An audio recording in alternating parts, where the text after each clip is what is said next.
ना जाने क्यों रोहित रोज दूध का गिलास फेंक देता। मुझे उसकी यह हरकत बहुत बुरी लगती। मैंने उसे कई बार मना भी किया और कहा कि जब मम्मी जी इतनी मोहब्बत से दूध लेकर आती है तो फिर उसे पी लिया करो, लेकिन वह बात ही नहीं मानता और उस दूध को फेंक देता। लेकिन आज मैंने सोच लिया था कि उसे दूध फेंकने नहीं दूंगी, बल्कि मैंने उससे दूध लेकर साइड पर रख दिया। उसने मुझे कहा भी कि दूध गिरा दो, लेकिन मैंने कहा मैं अभी गिराती हूँ, और फिर थोड़ी देर बाद मैंने वह दूध पी लिया। लेकिन मुझे नहीं खबर थी कि दूध पीने के बाद मेरे साथ मेरे प्यारे सब्सक्राइबर, आपसे रिक्वेस्ट करती हूँ कि जल्दी से जल्दी 1 लाख सब्सक्राइबर करवा दो, ताकि मैं और खुशी मन से ऐसे ही कहानी आप सबके लिए लाती रहो। तो चलिए कहानी में आगे बढ़ते हैं। मेरा नाम पम्मी है और मेरी उम्र 30 साल है। मैं एक विधवा हूँ और विधवा होने के बाद अपने ससुराल में ही रह रही हूँ। मेरी शादी 3 साल पहले ही किशन से हुई थी। किशन मेरी मम्मी की सहेली के रिश्तेदार थे। यह रिश्ता किशन की मर्जी और पसंद के मुताबिक हुआ था। हमारा इन लोगों से मिलना जुलना तो नहीं था, लेकिन एक और रिश्तेदार के घर पार्टी पर हमारी मुलाकात हुई। किशन को मैं पहली नजर में ही अच्छी लगी थी। मेरी मम्मी वैसे भी मेरे रिश्ते के लिए बहुत परेशान थी, इसलिए किशन का रिश्ता आते ही उन्होंने फौरन स्वीकार कर लिया था। दरअसल मम्मी को खुद विधवा हुए बहुत साल हो गए थे। पापा का बचपन में ही देहांत हो गया था और उसके बाद मम्मी ने अकेले तन्हा मेरी परवरिश की थी।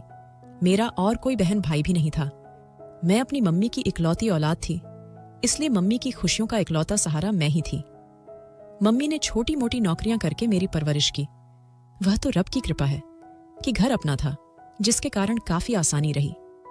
मैं जब 18 साल की हुई तो मम्मी ने मेरा रिश्ता देखना शुरू कर दिया, लेकिन लड़के वालों की तो बहुत ज्यादा डिमांड थी। वह दहेज में हर चीज चाहते थे और मम्मी बेचारी एक आम घरेलू औरत थी, छोटी मोटी मजदूरियां करके मुझे पाल रही थी। वह कैसे लड़के वालों की डिमांड के अनुसार इतना ज्यादा दहेज देती। इसीलिए समय गुजरता रहा। मेरा हुस्न और मेरी पढ़ाई भी मेरे किसी काम ना आ सके और देखते देखते मैं 27 साल की हो गई।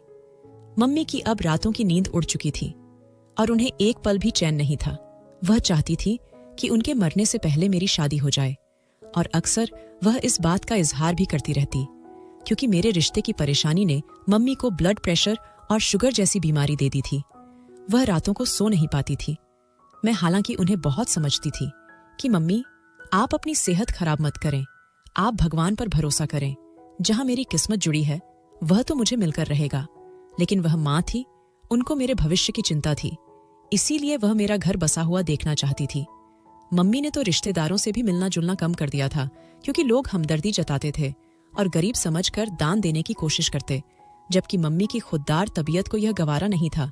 इसीलिए रिश्तेदारों के घर जाना ही छोड़ दिया था। एक दिन मम्मी की एक सहेली अपने बेटे की शादी का कार्ड लेकर आई थी। मम्मी को खुशी तो बहुत हुई, लेकिन एक उदासी ने भी घेर लिया, क्योंकि उनका बेटा जवान था और मम्मी का काम मेल मिलाप होने की वजह से यह रिश्ता भी हाथों से निकल गया था।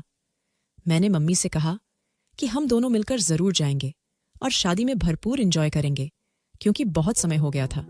हम दोनों माँ बेटी कहीं पर नहीं गए थे, इसलिए मैंने अपने लिए खास तौर पर सफेद कुर्ती विद शरारा और रेड सितारों वाला दुपट्टा तैयार करवाया और मम्मी को साथ लेकर शादी पर चली गई। शादी पर ही किशन और उनकी मम्मी मौजूद थे। किशन ने मुझे पहली नजर में ही पसंद कर लिया और यूं मेरी शादी झटपट ही तय हो गई और मैं ब्याह कर किशन के घर चली आई। किशन एक बहुत अच्छे और प्यार करने वाले पति साबित हुए थे। मैं बहुत खुशकिस्मत थी कि किशन मेरी जिंदगी में आए। किशन ने हर तरह से मेरा ख्याल रखा और उनकी कोशिश होती कि मेरी हर जरूरत को पूरा कर सके। मम्मी भी हमें खुश देखकर बहुत खुश थी। मेरी सास का रवैया कभी अच्छा कभी कभी बुरा हो जाता, लेकिन मैं नजरअंदाज कर देती, क्योंकि घरों में ऐसी छोटी मोटी मामूली बातें हो जाती हैं। खुशियों के झूले में झूलते न जाने कैसे 3 साल गुजर गए, पता ही नहीं चला। किशन मुझे बहुत कम मम्मी की तरफ रहने देते थे, क्योंकि उनका कहना था कि मैं तुम्हारे बगैर एक पल भी नहीं रह सकता। इसलिए वह मुझे मायके में रात को नहीं रहने देते थे, अपने साथ लेकर जाते और अपने साथ ही वापस ले आते, क्योंकि उनका कहना था कि मैं तुम्हारे बगैर एक पल भी नहीं रह सकता। इसलिए वह मुझे मायके में नहीं रुकने देते थे, अपने साथ लेकर जाते और मम्मी से मिलवाकर साथ ही ले आते थे। लेकिन उस दिन मम्मी की तबीयत बहुत ज्यादा खराब थी और सर्दियां शुरू होने वाली थीं।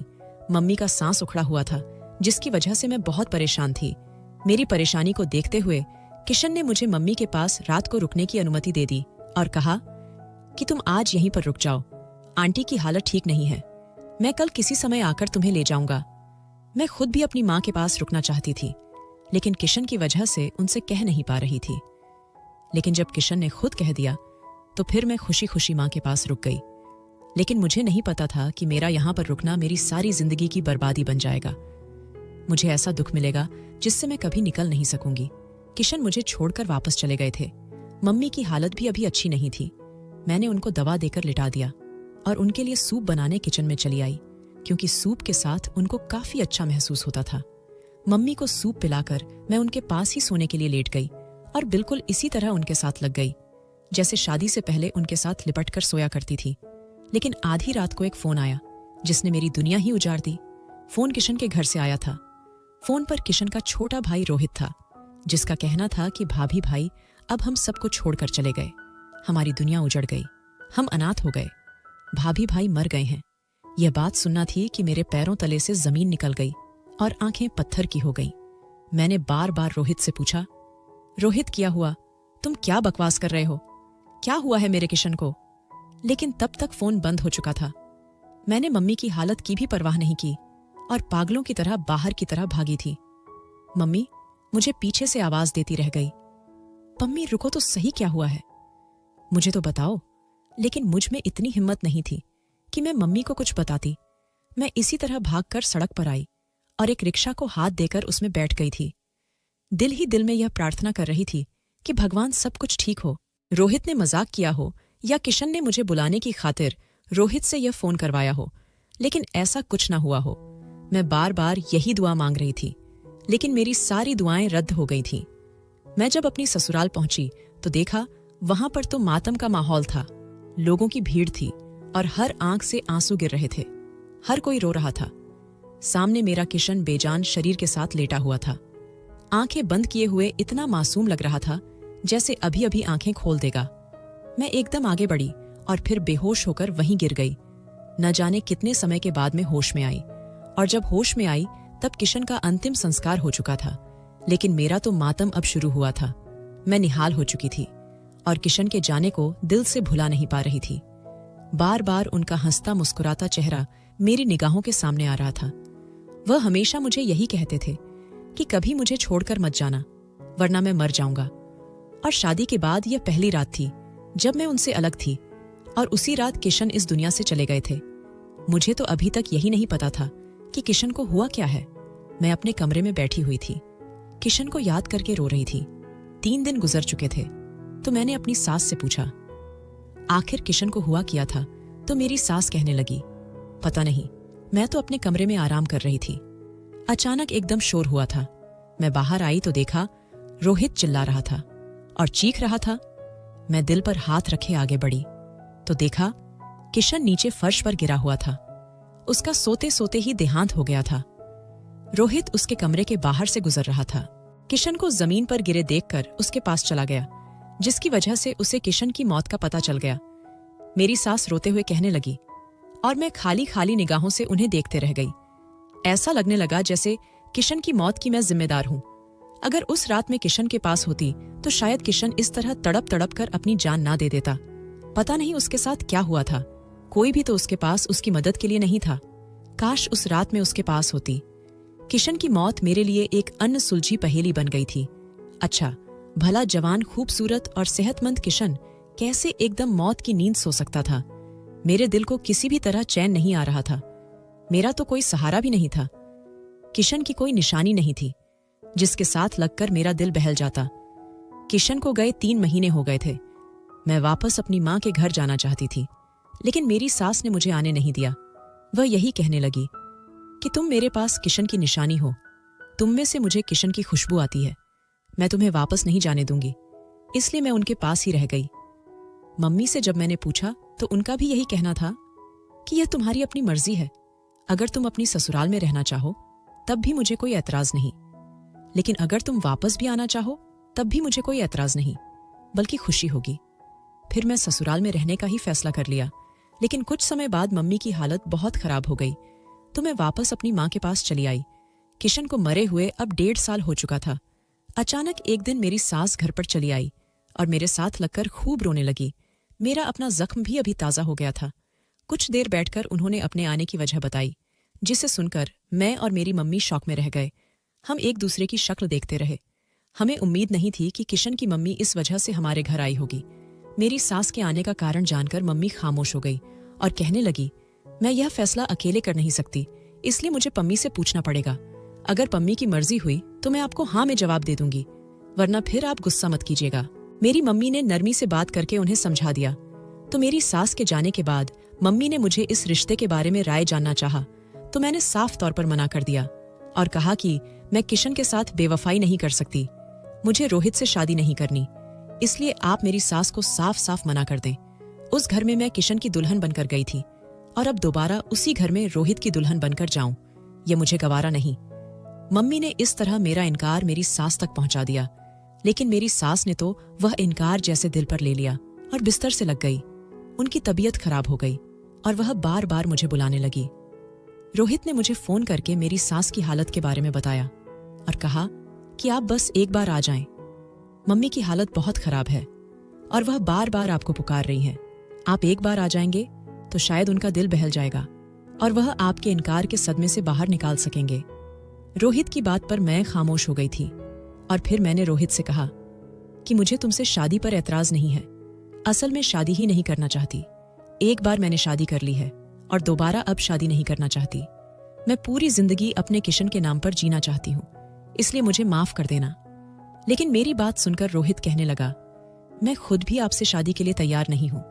आप मेरे लिए बहुत ही सम्मान का स्थान रखती हैं। मैंने हमेशा आपको अपनी भाभी समझा है और आपको इज्जत और सम्मान दिया है, इसलिए मैं रिश्ते के बारे में सोच भी नहीं सकता। मैंने माँ को भी मना कर दिया था, लेकिन वह नहीं मानी। वह आपसे बहुत मोहब्बत करती है क्योंकि आप किशन भाई की पत्नी थी और अब उनकी विधवा है, इसलिए माँ आपको अपने साथ अपनी ही नजरों के सामने रखना चाहती हैं। लेकिन अगर आप राजी नहीं हैं तो कोई बात नहीं, मैं माँ को मना लूंगा। आप बस कभी कभार चक्कर लगा लिया करें। रोहित ने तरीके से बात खत्म कर दी और मुझे भी तसल्ली हो गई। लेकिन मेरी सास किसी भी तौर नहीं मान रही थी और उनकी हालत भी नहीं संभल रही थी। आखिरकार मेरी मम्मी भी मेरी सास की साइड हो गई और उन्होंने भी मुझ पर प्रेशर डालना शुरू कर दिया और कहा कि तुम रोहित से शादी कर लो, इस तरह मैं भी सुकून से मर सकूंगी। आखिर कब तक तुम्हें विधवा के चोले में देखती रहूंगी? तुम मेरी इकलौती औलाद हो। मैं तुम्हें इस तरह इन सफेद कपड़ों में देखकर अंदर ही अंदर मारती रहती हूँ। मैं चाहती हूँ कि अब तुम्हारी जिंदगी में भी फिर खुशियां आ जाए। जो किस्मत में होना था वह हो गया। किशन और तुम्हारा साथ यही तक था। अब तुम किशन को दिल से निकाल दो और अपनी जिंदगी की नई शुरुआत करो। अगर तुम अपनी जिंदगी में सेट हो जाओगे तो मैं भी सुकून की मौत मर सकूंगी। मम्मी ने अपना वही मशहूर रटा रटाया डायलॉग दोहरा दिया, जिससे मुझे बहुत चिढ़ती और अभी मैं गुस्से में चीड़ गई और कहा, आप हमेशा यह डायलॉग दोहराकर मुझे जज्बाती ब्लैकमेल कर लेती हैं। ठीक है, मैं तैयार हूं, आप मेरी सास को हाँ कह दे। जो फैसला इतने दिनों से नहीं हो पा रहा था वह मैं एकदम अचानक कर दिया। माँ भी मेरे फैसले को सुनकर बहुत खुश हुई और मुझे खुश रहने का आशीर्वाद देते हुए खुद रोने लगी। मैंने मम्मी के गले लगकर उन्हें चुप कराया। मैं खुद भी अपनी अचानक फैसले पर एकदम हैरान हो गई थी, लेकिन कहीं ना कहीं एक सुकून यह भी था कि इस तरह मैं किशन के साथ जुड़ी रहूंगी। कल अगर मेरी माँ कहीं और मेरी शादी कर देती तो मैं किशन को इतनी आजादी से याद नहीं कर सकती थी, जिस तरह उनकी अपने घर में उनके छोटे भाई के सामने कर सकती थी। और फिर वह घर किशन का था। उस घर से किशन की यादें जुड़ी थीं। वह कमरा जिसमें मैं और किशन ने खूबसूरत पल गुजरे थे, वह कमरा मुझसे छीन जाता। लेकिन रोहित से शादी करने के बाद वह घर हमेशा हमेशा के लिए मेरा हो जाना था। मैं किशन से हमेशा जुड़ी रहती। यही सब सोचकर मैंने यह फैसला दे दिया था। मम्मी ने सुबह होते ही मेरी सास को यह खबर पहुंचा दी थी और वह उसी दिन खुशी खुशी मिठाई लेकर मेरे पास चली आई और मेरा मुंह मीठा करवाया था। शगुन के तौर पर कुछ पैसे मेरे हाथ पर रख दिए थे। मेरी सास ने बैठे बैठे 3 दिन बाद की शादी भी रख दी थी। मैं इतनी जल्दी तैयार नहीं थी, लेकिन मेरी सास कहने लगी, नेक काम में देर नहीं करनी चाहिए और मैं नहीं चाहती कि मेरी बेटी अब और मुझसे ज्यादा दूर रहे।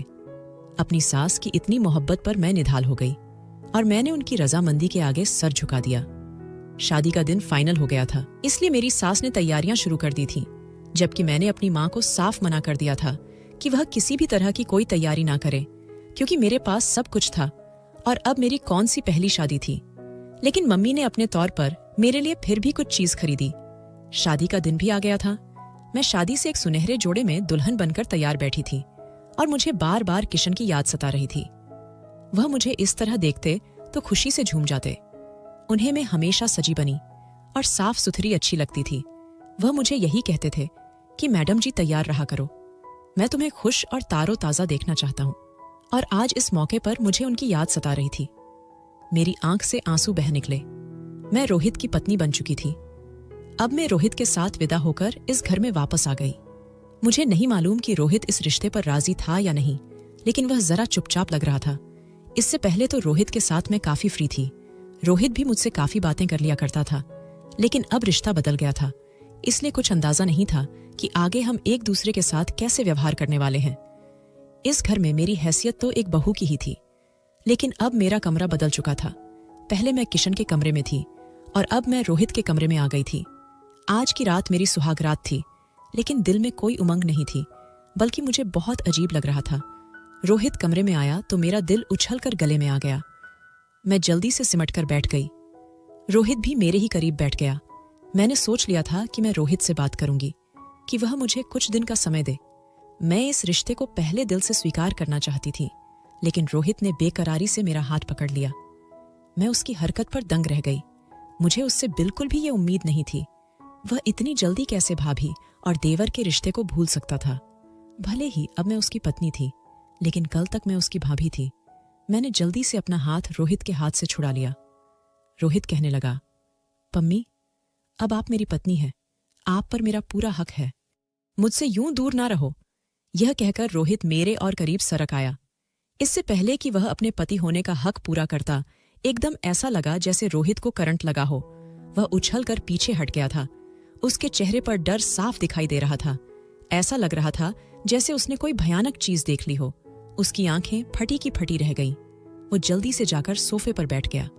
मुझे समझ नहीं आ रहा था रोहित की ऐसी हालत क्यों हो रही थी। और फिर रोहित मुझे खुद ही कहने लगा कि आप बेड पर सो जाएं और मैं सोफे पर सो जाता हूं। मुझे भी इस बात पर कोई एतराज नहीं था, बल्कि इस बात का सुकून था, क्योंकि मैं खुद उससे बहुत झिझक महसूस कर रही थी। इसलिए मैं चुपचाप उठकर अपने कपड़े बदले और सोने के लिए लेट गई। मुझे यहाँ पर नींद नहीं आ रही थी। बार बार किशन का ख्याल दिमाग पर छा रहा था। ऐसा लग रहा था कि जैसे मैंने किशन से बेवफाई की है और वह मुझसे शिकवा कर रहे हैं। मैं ख्यालों ही ख्यालों में उनसे माफी मांग रही थी। रोहित तो न जाने कब का सोफे पर सो चुका था, लेकिन मेरी आंखों से नींद कोसों दूर थी। और फिर ना जाने किस समय मेरी आंख लग गई। सुबह के समय जब मैं कमरे से बाहर निकली तो मेरी सास ने मुझे गहरी नजरों से देखते हुए खुश रहने का आशीर्वाद दिया। मैं खामोश नजरों से उन्हें देखती रह गई। कुछ दिन इसी तरह गुजर गए कि एक दिन मेरी सास मुझसे कहने लगी, बहू, रोहित तुम्हारे साथ अच्छा तो है ना? मैंने कहा कि मम्मी जी अच्छा है। तो कहने लगी, क्या तुम दोनों के बीच पति पत्नी वाला संबंध बन गया है या नहीं? अपनी सास की बात सुनकर मैं शर्म से पानी पानी हो गई और सर झुका दिया। मेरी सास भी जैसे समझ गई और कहने लगी, तुम चिंता मत करो, रोहित तुम्हारी तरफ जरूर झुकेगा। दरअसल रोहित इस रिश्ते पर राजी नहीं था। मैंने अपनी खुदगर्जी में उसको तुमसे शादी पर राजी किया, लेकिन देखना, एक दिन वह जरूर तुम्हारी तरफ आएगा और तुम्हें एक अच्छे और सच्चे पति जैसी मोहब्बत देगा। मैंने अपनी सास की बात सुनकर सर झुका दिया। रोहित और मेरी शादी को 10 दिन गुजर चुके थे, लेकिन शादी की पहली रात रोहित जिस बेकरारी से मेरे पास आया था, अब वह बेकरारी खत्म हो चुकी थी। अब रोहित मेरे करीब नहीं आता था, वह मुझसे दूर दूर रहता था। ऐसा लगता था कि जैसे वह मेरे करीब तो आना चाहता है, लेकिन पता नहीं उसे कोई चीज रोक रही हो। रोहित की हालत अब मुझे अजीब सी लगने लगी थी। वह रात को अचानक उठकर बैठ जाता और बहुत देर तक कमरे में इधर उधर टहलता रहता। मैंने उससे पूछा भी, लेकिन उसने मुझे कुछ नहीं बताया। तंग आकर एक दिन मैंने अपनी सास से बात की। मेरी सास यह सब सुनकर हैरान रह गई। उन्होंने पूछा, क्या रोहित ने तुम्हें एक बार भी हाथ नहीं लगाया? तो मैंने सर झुका दिया और वह मेरी चुप का मतलब समझ गई। मेरी सास भी परेशान हो चुकी थी। शादी को 10 दिन गुजर चुके थे, लेकिन हम दोनों के बीच पति पत्नी वाला कोई संबंध नहीं बना था। मेरी सास किसी सोच में डूब गई थी। उसी रात मेरी सास ने रोहित को अपने कमरे में बुलाया था। पता नहीं दोनों माँ बेटे कमरे के अंदर क्या मीटिंग कर रहे थे। और फिर अगली रात जब मैं कमरे में चली गई तो मेरी सास कुछ देर बाद ही दूध का गिलास लेकर आई, जिसमें केसर मिला हुआ था। कहने लगी, ये रोहित को पिला देना, उसका दिल तुम्हारी तरफ जरूर झुकेगा। उसके दिल में तुम्हारे लिए मोहब्बत बढ़ेगी। मैंने उनकी बात सुनकर सर हिला दिया और दूध साइड टेबल पर रख दिया। कुछ देर बाद ही रोहित भी कमरे में आ गया और मैंने उसे कहा कि यह दूध पी लो, लेकिन रोहित अजीब हरकत की। उसने वह गिलास उठाकर बाथरूम में फेंक दिया। मैं उसकी इस हरकत से हैरान रह गई। मैंने उसे कुछ नहीं कहा। सुबह नाश्ते की मेज पर अचानक मेरी सास ने रोहित से पूछ लिया, क्या तुमने दूध पिया था? तो वह कहने लगा, नहीं, भाई ने सपने में आकर मना कर दिया था तो मैंने उसे नहीं पिया। रोहित इतनी रुखाई से जवाब दिया कि मैं चुप रह गई, जबकि मेरी सास भी खामोश हो गई। अब हर रोज ही ऐसा होता।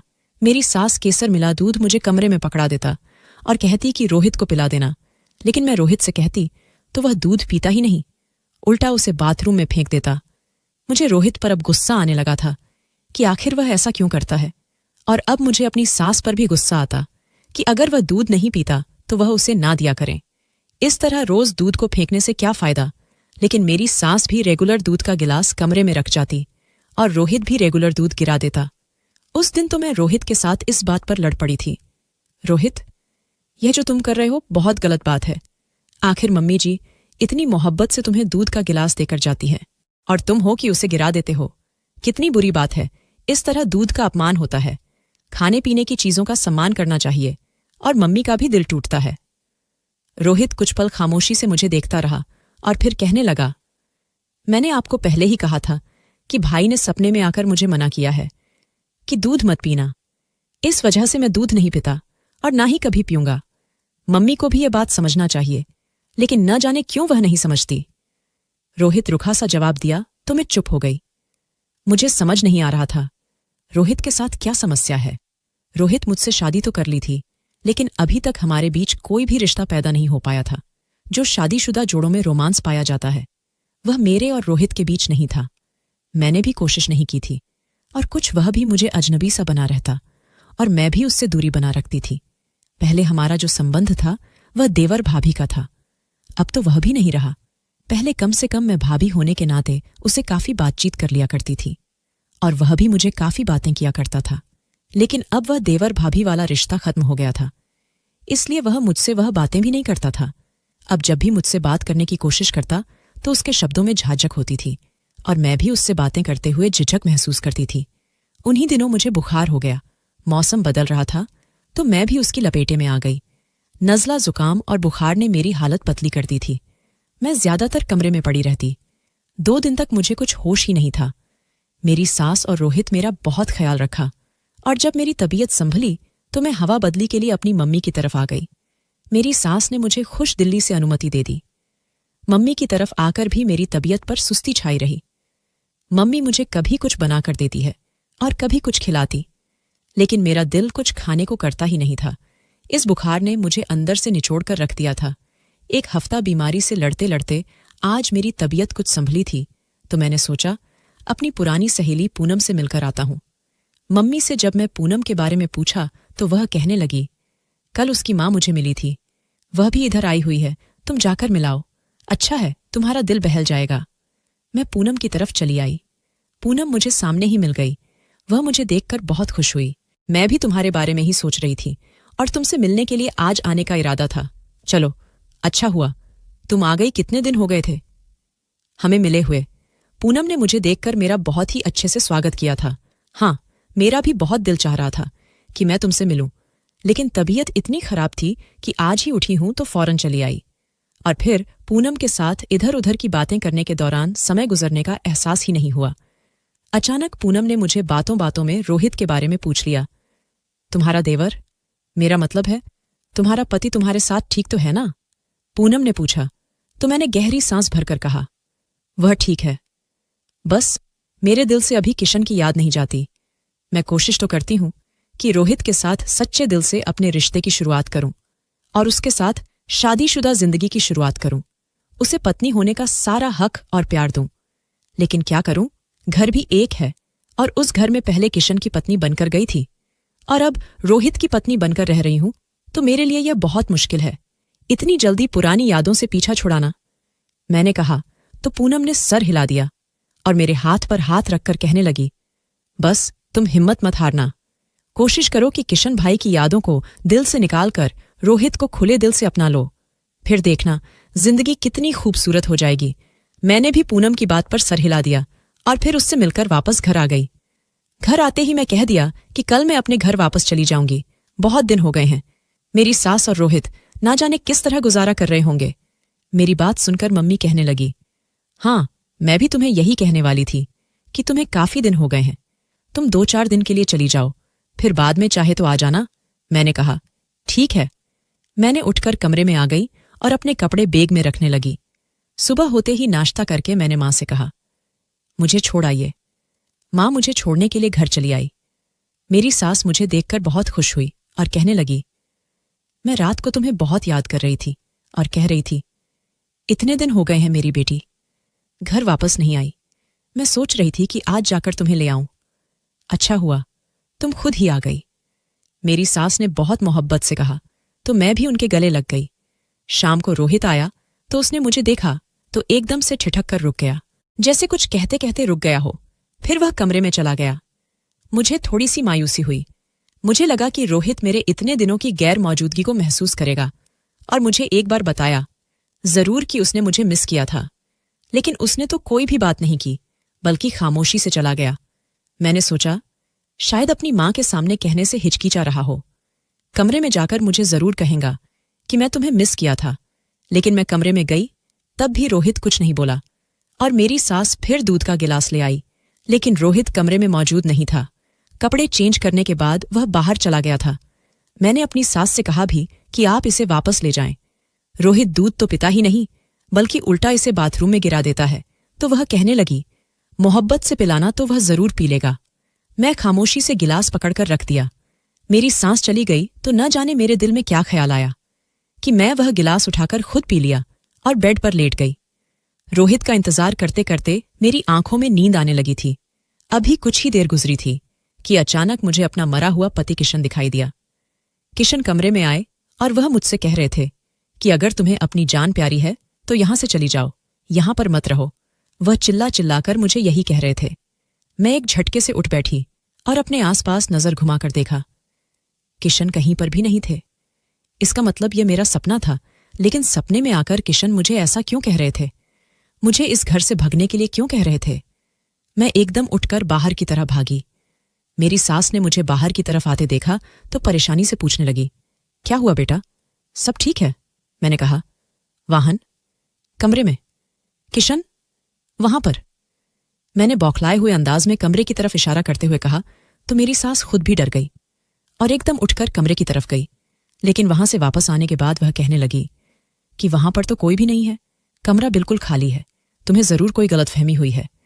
लेकिन मैं अपना सर दोनों हाथों में थामकर बैठ गई और कहने लगी, नहीं, किशन आए थे, मैंने अपनी आंखों से देखा था और वह मुझे कह रहे थे कि अगर तुम्हें जान प्यारी तो यहां से चली जाओ। मैं इसका क्या मतलब समझूं? मैं बेबसी से रोने लगी। मेरी बात सुनकर मेरी सास का चेहरा एकदम से पीला पड़ गया और मुझे देखते हुए कहने लगी। सास ने धीरे आवाज में पूछा, क्या कहा किशन ने? तो मैंने बताया। वह कह रहे थे कि अगर तुम्हें जान प्यारी है तो यहां से चली जाओ। मेरी बात सुनकर मेरे सास हारे हुए अंदाज में सोफे पर गिर सी गई। अपनी सास का अंदाज मुझे कुछ अलग सा लगा, इसलिए मैंने उनसे पूछा, क्या हुआ है मम्मी जी, आप ये सुनकर इतना परेशान क्यों हो गई है? मेरी बात पर मेरी सास की आंखों से आंसू बहने लगे और फिर वह जोर जोर से रोने लगी। अब मैं बहुत ज्यादा परेशान हो चुकी थी। ना जाने मेरी सास के साथ क्या समस्या थी जो वह ऐसे कह रही थी। कुछ देर बाद मेरी सास रो रो कर थक गई तो फिर कहने लगी, कुछ नहीं बेटा, बस यूं ही मेरा दिल भर आया था। लेकिन मैंने अपनी सास से कहा कि मम्मी जी यूं ही दिल नहीं भर आता, बल्कि जरूर कोई ना कोई बात है। आपको मेरी कसम मुझे सच बताएं, आखिर क्या बात है? मैंने अपनी कसम देकर अपनी सास को मजबूर कर दिया तो कुछ पल खामोश रहने के बाद वह कहने लगी, बेटा, मैं तुमसे जो भी कहूंगी बिल्कुल सच कहूंगी, इसलिए तुम सच को स्वीकार करना और हो सके तो मुझे और रोहित को माफ कर देना। मेरी सास ने कहा तो मैं उनकी तरफ उलझन भरी निगाहों से देखने लगी और फिर उनसे पूछा, क्या बात है? ऐसी क्या बात हो गई? तो मेरी सास कहने लगी, यह बात उस दिन से शुरू होती है जब मैंने तुम्हें पहली बार देखा था। अब मैंने भी तुम्हें उसी दिन देखा था और रोहित ने भी तुम्हें उसी दिन देखा था। मुझे तुम किशन के लिए बहुत पसंद आई थी। मैं घर आकर जब किशन से इस रिश्ते की बात की तो वह खुशी से खिल उठा। मुझे उसका चेहरा देखकर उसके दिल का हाल पता चल गया था। इसलिए जब हम दोनों माँ बेटा यह बात कर रहे थे तो रोहित भी वहां पर चला आया। मैंने रोहित को भी अपनी खुशी में शामिल करना चाहा, लेकिन उसका चेहरा बुझ सा गया था और आंखों की चमक एकदम खत्म हो गई थी। मैंने अपनी खुशी में महसूस ही नहीं किया और यूं किशन का रिश्ता तुम्हारे लिए मांगने चली आई। अब मैंने रिश्ता पक्का होते ही जल्दी ही शादी पर जोर दिया और तुम दोनों की जल्दी ही शादी करवा दी। लेकिन मुझे नहीं मालूम था कि यह मेरी कितनी बड़ी गलती है। मेरा बेटा रोहित इस बात को अपनी बड़ी हार समझा। रोहित ने जब तुम्हें उस दिन शादी पर देखा था तो तुम उसे अच्छी लगी थी और तुम्हें अपनाने का फैसला कर बैठा था। वो मुझसे तुम्हारे बारे में बात करना ही चाहता था, लेकिन इससे पहले ही मैंने किशन के लिए तुम्हें पसंद कर लिया। रोहित ने दोबारा ये बात फिर मुझसे नहीं की और खामोश हो गया। उसने दिल के दिल में ही अपनी मोहब्बत दबा ली थी। उसका ख्याल था कि शायद समय गुजरने के साथ साथ यह बात खुद ब खुद खत्म हो जाएगी। लेकिन जब तुम शादी करके हमारे घर आ गई तो हर समय उसकी निगाहों के सामने रहने लगी। रोहित की प्यासी नजरें तुम्हारे चेहरे को देखती रहती और तुम इस बात से बेखबर थी। इसलिए मैंने जब महसूस किया कि रोहित तुम्हें पसंद करता है, मैंने उसे बहुत डांटा और बुरा भला कहा और उसे समझाया कि अब यह ख्याल दिल से निकाल दो, क्योंकि पम्मी अब तुम्हारी भाभी बन चुकी है और उसकी तरफ इन नजरों से मत देखो, बल्कि उसे सम्मान की नजरों से देखो। लेकिन रोहित मुझे बहुत लड़ा और कहने लगा। लेकिन मेरी बात सुनते ही रोहित गुस्से से बिखर गया था। वह चीखने लगा और बोला, आपने मेरे साथ बहुत बुरा किया है। जब भी कोई अच्छी चीज होती है आप हमेशा भाई को दे देती हो, और अब भी ऐसा ही किया है आपने मेरे साथ।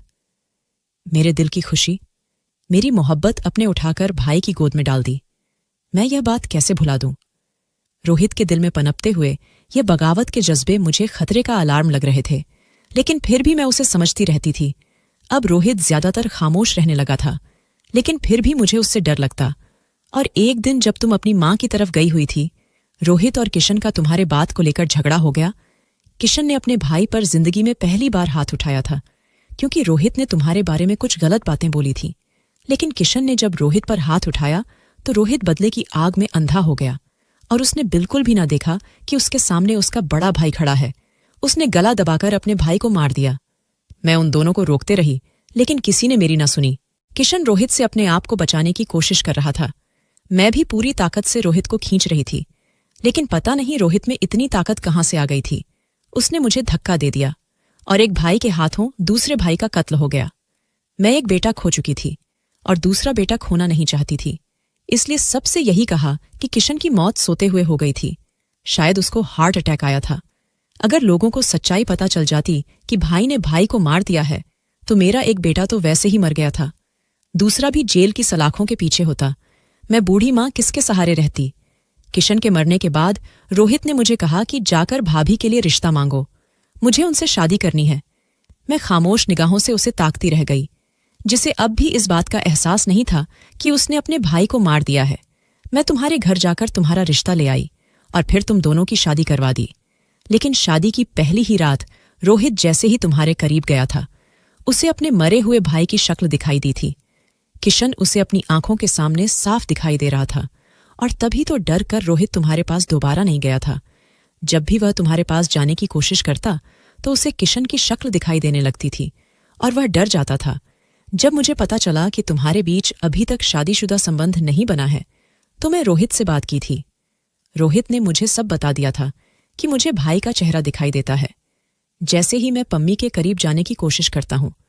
मैं किशन को तो खो चुकी थी, लेकिन मैं रोहित और अब तुम्हारा परिवार बनाना चाहती थी। मैं चाहती थी कि अब तुम दोनों जिंदगी में हंसी खुशी रहो, इसलिए मैं दूध में कुछ ऐसी चीज मिलाकर देती थी कि जिससे कि रोहित वह दूध पी ले और फिर उसे कुछ होश ना रहे और तुम दोनों के बीच शादीशुदा रिश्ता बन जाए। लेकिन अब रोहित को अपने भाई के मरने के लिए पछतावा हो रहा था, इसलिए वह जानबूझकर वह दूध नहीं पीता था और ना ही तुम्हारे करीब जाना चाहता था। वह अक्सर सपने में किशन को देखता है। किशन उससे नाराज नजर आता है तो उठकर बैठ जाता है। रोहित का पछतावा शुरू हो चुका है, इसलिए वह तुम्हारे करीब भी नहीं आता, क्योंकि जैसे ही वह तुम्हारी तरफ कदम बढ़ाता है उसे अपने सामने किशन खड़ा नजर आता है तो रोहित डर जाता है और पीछे हट जाता है।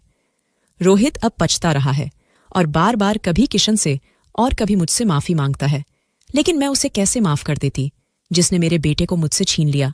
सिर्फ एक औरत को पाने की खातिर उसने मेरा घर उजाड़ दिया। अगर रोहित पहले इस बात को समझ लेता तो शायद आज हालात अलग होते, लेकिन उसने अपनी जलन और मोहब्बत में अंधे होकर एक ऐसा कदम उठा लिया कि मेरी दुनिया ही उजाड़ दी। लेकिन अब वह पछता रहा है। मैंने उसे समझाने की कोशिश की कि जैसे भी हो, अब तुम पम्मी के साथ निभाने की कोशिश करो और उसे इज्जत और मोहब्बत दो। वह तुम्हारी पत्नी है। लेकिन वह कहता है कि मेरे बस में नहीं है।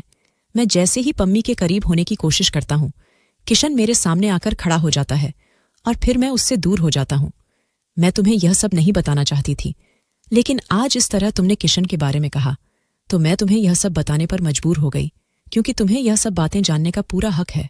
लेकिन मेरी बेटी, मुझे माफ कर देना। मैं एक मजबूर और बेबस माँ थी। मैं अपने एक बेटे के बाद दूसरा बेटा खोना नहीं चाहती थी, इसलिए मैंने तुमसे और सब लोगों से यह झूठ बोला। इसलिए मुझे माफ कर देना। मेरी सास ने मेरे आगे हाथ जोड़ते हुए कहा। लेकिन मैं तो जैसे वहां थी ही नहीं। यह क्या पहाड़ तोड़ डाला था। मेरी सास ने मेरे ऊपर, मेरे कंधे इस बोझ को उठाने से इनकार कर रहे थे। इतने बड़े सच ने मुझे दिलाकर रख दिया था और मुझे कुछ समझ नहीं आ रहा था कि मैं क्या करूं। मैं चुपचाप उठकर अपने कमरे में आ गई और लेट गई। अतीत की सारी फिल्म मेरे दिमाग में चल रही थी। शादी के बाद जितना हिस्सा मैंने गुजरा, मुझे एक एक करके वह सारे पल याद आ रहे थे। मुझे इस बात पर यकीन ही नहीं आ रहा था कि रोहित मेरे साथ यह सब कुछ कर सकता है। मैं एकदम उठकर बैग में कपड़े डालने लगी और वापस अपनी माँ की तरफ आ गई। मेरी सास मुझे रोकती रह गई, लेकिन मैं नहीं रुकी, बल्कि मैंने इरादा कर लिया था कि मैं यहाँ वापस कभी नहीं आऊंगी, ना ही इन लोगों से कोई संबंध रखूंगी। रोहित को भी खबर हो गई थी कि मैं उसके बारे में सब कुछ जान गई हूँ। उसने मुझसे माफी मांगने की बहुत कोशिश की, लेकिन मैंने अपना दिल पत्थर कर लिया और कान उसकी तरफ से बंद कर लिए। मेरी माँ जो मुझे इस हाल में देखी तो वह बार बार पूछती, लेकिन मैं अभी तक अपनी माँ को इस बारे में कुछ नहीं बताया था, क्योंकि मैं नहीं चाहती थी कि जिस तरह मैं इस दुख से गुजर रही थी तो वही दुख अपनी माँ को दे दूंगी। रोहित बार बार मुझसे माफी मांगने की कोशिश कर रहा था, लेकिन मुझे उससे कोई संबंध नहीं रखना था। मैंने अपनी सास को भी साफ साफ मना कर दिया था कि मुझे किसी भी तरह का कोई संबंध न रखें। मम्मी के घर आए हुए मुझे 2 साल गुजर चुके थे। मम्मी को इस मामले की खबर नहीं थी कि आखिर हो क्या गया था, और ना ही मैंने उनको बताया था मेरा अभी वापस जाने का इरादा नहीं है। मैं अपनी बाकी की जिंदगी अपनी माँ के साथ ही गुजारना चाहती हूँ। मैं रोज किशन से माफी मांग कर सोती हूँ और कहती हूँ, मुझे खबर नहीं थी कि वह आपका कातिल है, वरना मैं कभी उसे अपनी जिंदगी में शामिल ना करती। मैं तो उसे आपका भाई समझा था, लेकिन वही आपका कातिल निकला। यह बात सुनकर किशन मुस्कुरा देते हैं और मुझे भी तसल्ली हो जाती है कि उन्होंने मुझे माफ कर दिया है। बाकी की जिंदगी शायद अब इसी तरह गुजारनी है, क्योंकि अब शादी के नाम से मुझे नफरत हो चुकी है। दोस्तों, आपको क्या लगता है? क्या मुझे रोहित को माफ कर देना चाहिए और अपनी शादीशुदा जिंदगी की शुरुआत रोहित के साथ करना चाहिए? अपनी राय कमेंट बॉक्स में जरूर देना। दोस्तों, वीडियो कैसा लगा कमेंट करके जरूर बताना। वीडियो को लाइक और चैनल सब्सक्राइब कर देना।